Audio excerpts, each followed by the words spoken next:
Crusade was a French word that meant the way of the cross. They saw themselves sacrificing themselves, as Jesus had, taking up a cross, taking up self-denial to recapture the holy city for an eschatological purpose.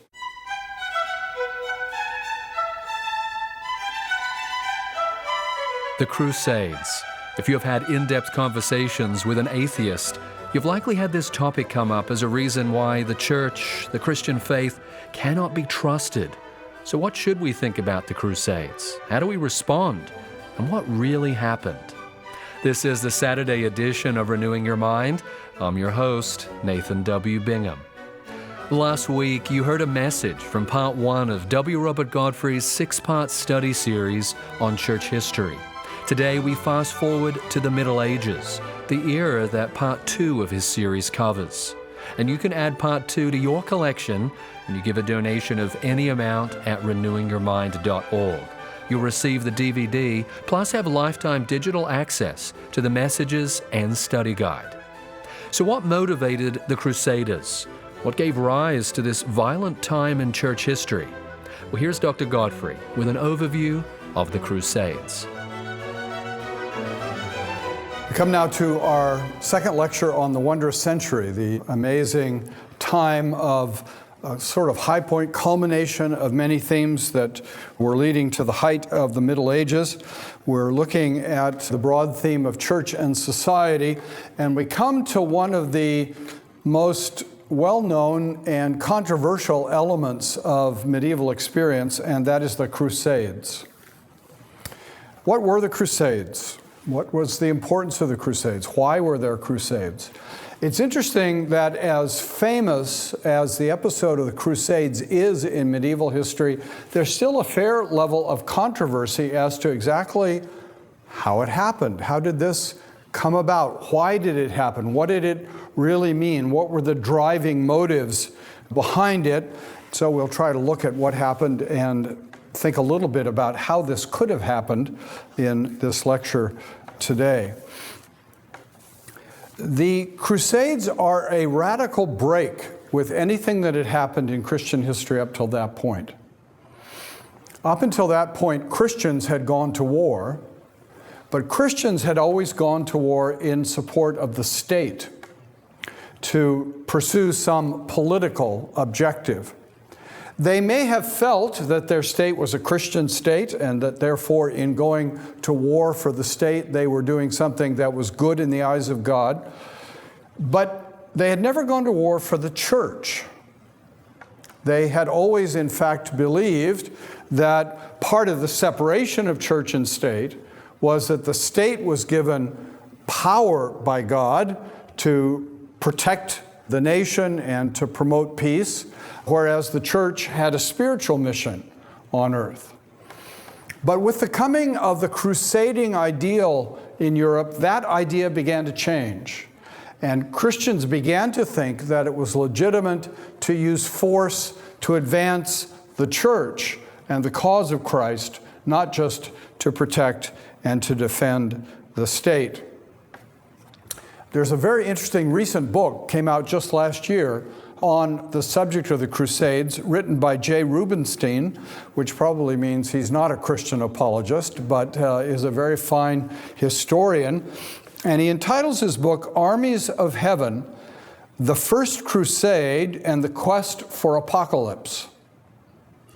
And he argues in there that while, to be sure, under the surface there were many causes of the crusade, there are a number of factors that could and should be taken into account to understand the Crusades, that at the deepest level, the Crusades were not an economic or political phenomenon in its deepest meaning. It's not to say there weren't economic motives for some people, there weren't political effects of the Crusades, but he says when you go back and you study the records, and you look at what people were saying about their own motives at the time, it was not political or economic in the first place. In fact, he says over and over again, you can see people who acted against their political and economic interests to become involved with the Crusades. He also says that people did not join the Crusades to earn the forgiveness of their sins. The church would come later to teach that people could receive time out of purgatory or forgiveness of sins for participating in the Crusades. But he says that's not the initial motive. That's not what drove people initially to become interested in the Crusades and to participate in the Crusades. He says what was going on in the minds of many people was an apocalyptic expectation. Say that 3 times fast. Apocalyptic expectation that the world was coming to an end, that the end of time would center in Jerusalem, and that it was time for Christendom to rally around the needs of Jerusalem and perhaps hasten the coming of Christ and the end of the world. I think that's very important. I think it's very insightful. I think it's probably what was happening. After all, the crusading ideal began to emerge just before the 1100s. Christendom had been thinking about time. Christendom had been thinking at least a little, maybe not overwhelmingly, but a little about a millennium coming to an end, 1,000 years. Christians had been thinking about time. Back in the early 700s, the Venerable Bede, an interesting historian in England,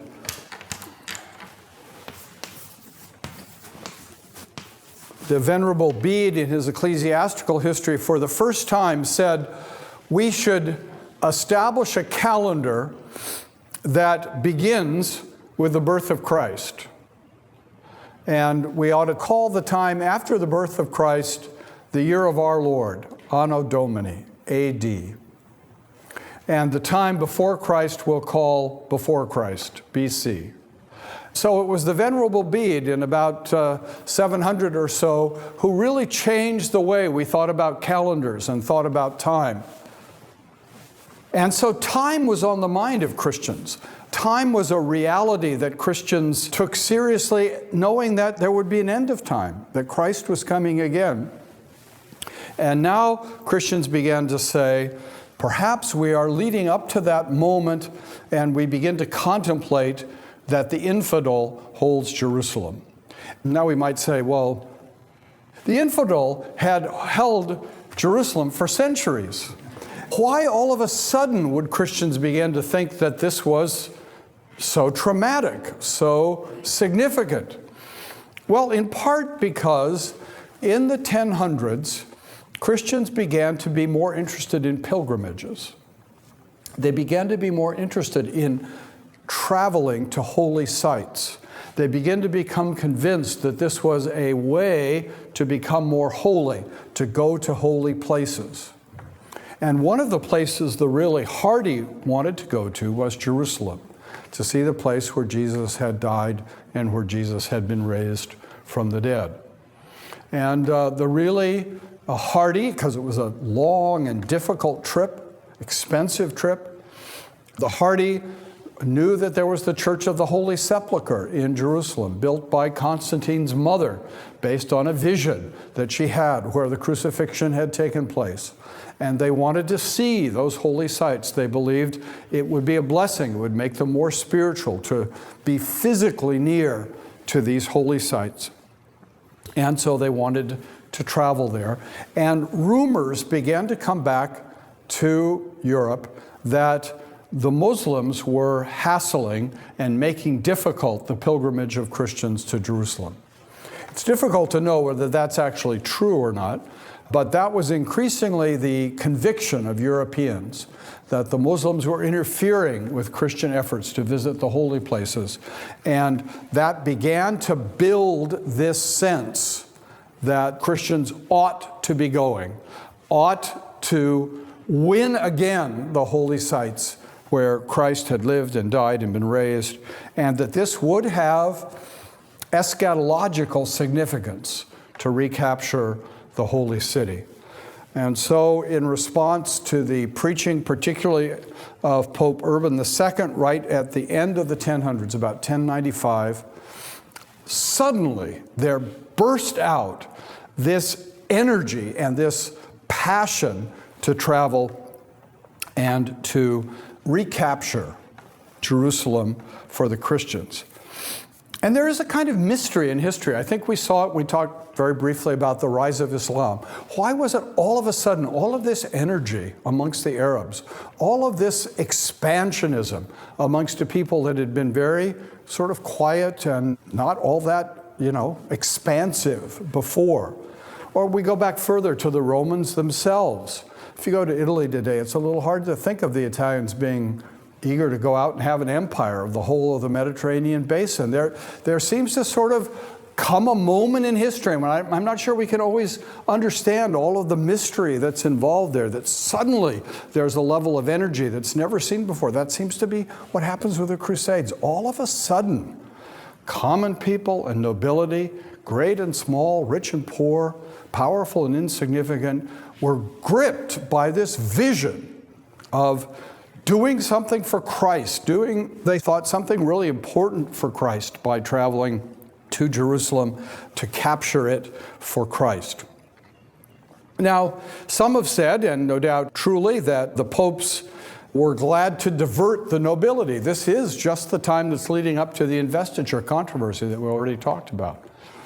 And it might be that the popes thought it'd be nice to have an emperor or two out in the Far East, or for them, the Far East, as opposed to being here in Europe.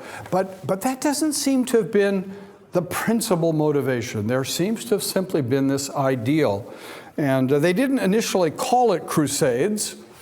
That was a word that was adopted later, maybe as much as a century or two later. But crusade captures the sense of it because crusade was a French word that meant the way of the cross.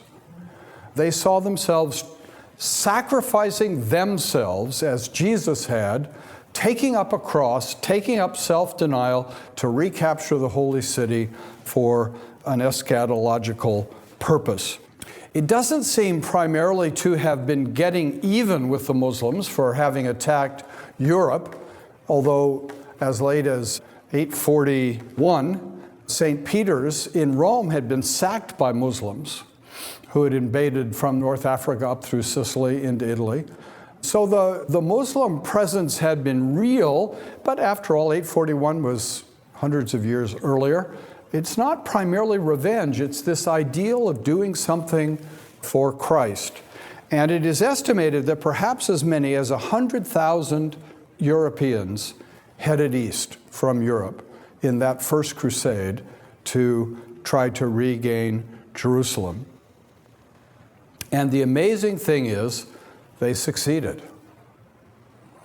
In the providence of God, the first crusade went forth at a moment of a great deal of internal dissent and weakness in the Muslim world. And the Crusaders were able to enter Jerusalem on July 15th, 1099. So the goal of the crusade was in this most remarkable way realized. And it seemed then a validation of the vision, of the expectation, of the hope. And the capturing of Jerusalem was a terrible thing. The Crusaders slaughtered people. The streets ran with blood. And the Muslim world has never really recovered from that vision of Christians slaughtering Muslims, but also slaughtering Jews and others in Jerusalem, other Christians in Jerusalem. Again, this mysterious energy giving vent to this horror there in the city. Now, of course, it seems to me in the interest of historical fairness, even though no one is actually interested in historical fairness, that it ought to be observed that after all, the Muslims had captured the city from the Christians in the 600s. But they had not been as vicious and as violent as the Christians were when the Christians recaptured the city. We have to recognize that. But to hold the Crusades purely against the Christians as if the Muslims had never raised the sword in the proclamation of their faith is a little bit inconsistent, it seems to me. And I have been tempted to say, although I'm too smart to say it, except to you, just amongst ourselves, that if they're really opposed to crusading, I suppose they ought to give Istanbul back to us, since they took it after the Crusades from the West were over. But reason never gets you anywhere in history. Now, the history of Jerusalem had been a very curious history. In the 2nd century, after the Jews had revolted against Rome, Rome put down the Jewish rebellion and forced all Jews out of the city of Jerusalem and renamed the city, Aelia Capitolina, after a minor Roman goddess. And Jews were not permitted for a long time to live in Jerusalem. And only with the coming of Constantine was Jerusalem reconstituted as Jerusalem, so that he could build the Church of the Holy Sepulchre there, and it became then a predominantly Christian city until it fell in 638 to the Muslims. So Jerusalem had had quite a checkered history, and it had great varieties to it, and now it was in Crusader hands, and the Crusaders determined that one of the leading noblemen who had fought in the Crusade should be named King of Jerusalem. And that man's name was Godfrey de Bouillon, Uncle Godfrey, we call him in the family. He was actually from Belgium, and he was so pious that he said to be named King of Jerusalem was inappropriate for anyone except Jesus, and he wanted simply the title Baron of the Holy Sepulchre.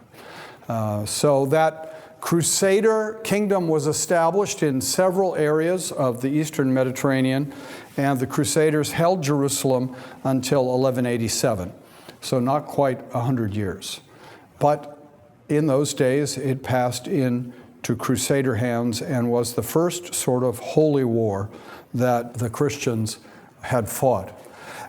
In 1187, the Muslims, who by that time had regrouped and re-strengthened themselves, were able to recapture the city, but the ideal in Europe did not go away. And there were some 5 major crusades in the Middle Ages to try to recapture the city. We can't go into all the details of all of them, but we might mention briefly the Third Crusade, which is probably the one that has inspired the imagination of the West the most. It had the most glittering leadership. It was launched right after the fall of the city of Jerusalem. It was launched in 1189 and went on for about some 3 years.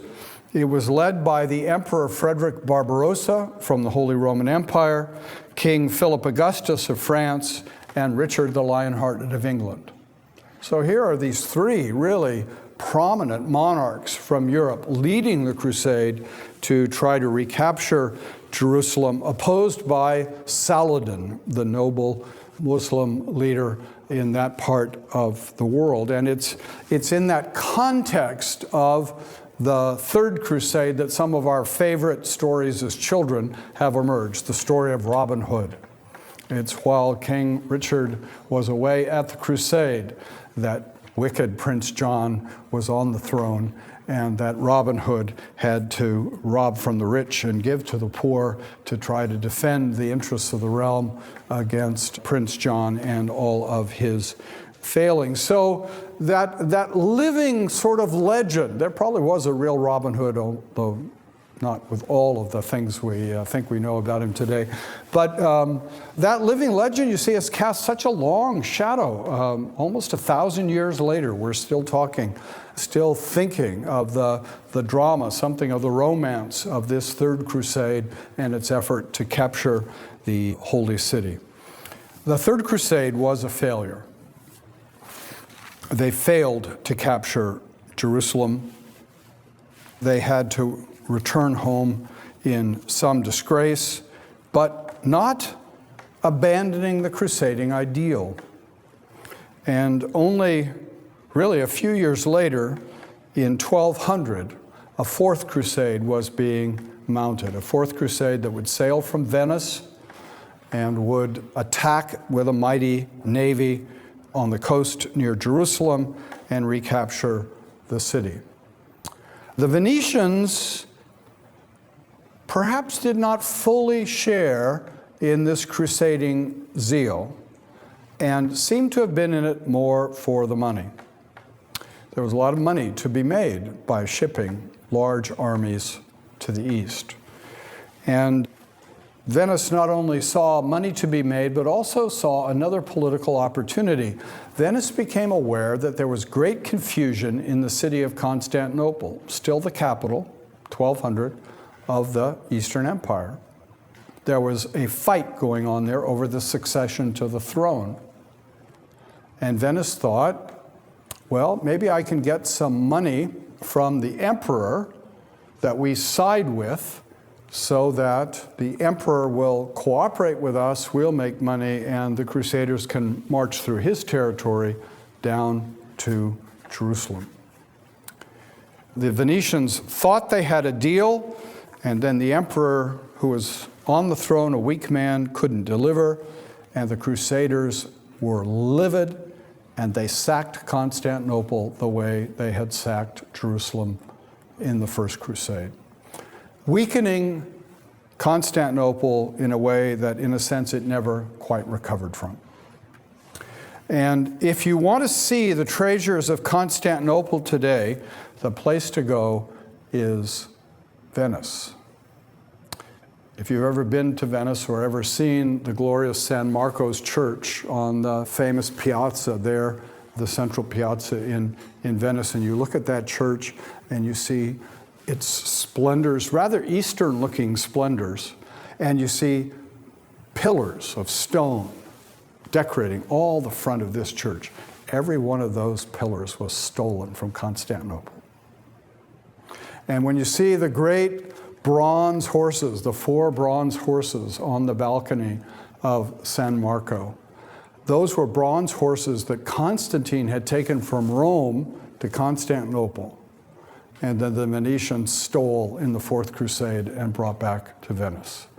And you can go into San Marco and see all sorts of gold and cloisonné and other jewels that were pirated from Constantinople to Venice in the Fourth Crusade. It was a tragedy for Christendom, although maybe if those treasures had stayed in Byzantium, they would all have been lost.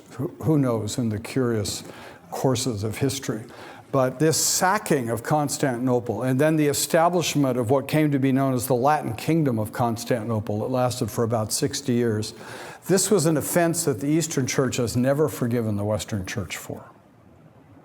Because there is still a Latin bishop of Constantinople, in addition to the Greek Orthodox bishop of Constantinople.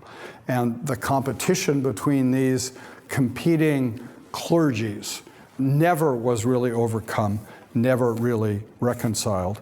And as I say, the Fourth Crusade greatly weakened Constantinople and the Byzantine Empire.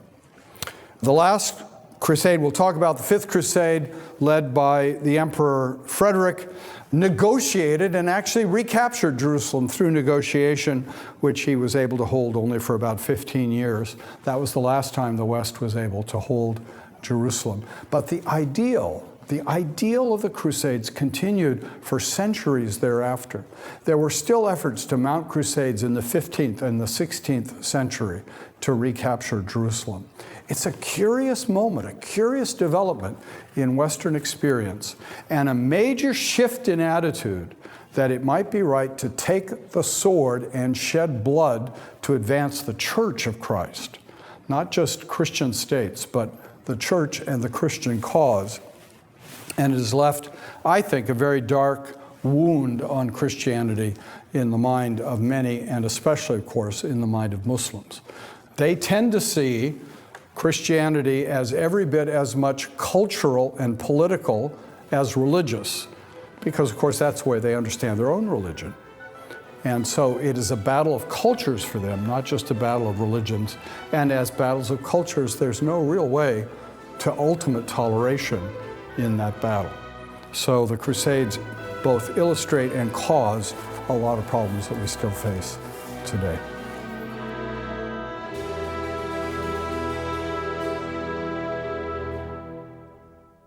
A dark period indeed for the Church, and an example of why studying church history is important. These are complex matters with many contributing and evolving factors. You're listening to the Saturday edition of Renewing Your Mind as we spend the next several weekends visiting different periods in church history. You can keep studying church history by requesting Part 2 of this monumental study series, which covers the 1,000-year period between 500 and 1500 AD. Your support helps extend the reach of Renewing Your Mind and helps take Ligonier's extensive teaching library and make it available in the world's top 20 spoken languages. So request this 13-message series covering the Middle Ages when you give a donation of any amount at renewingyourmind.org or by using the link in the podcast show notes. Don't forget that this offer ends at midnight tonight and it won't be repeated next Saturday. Perhaps more familiar to many of you is the time of the Reformation, and that's where we'll be next Saturday as we consider the theology of John Calvin here on Renewing Your Mind.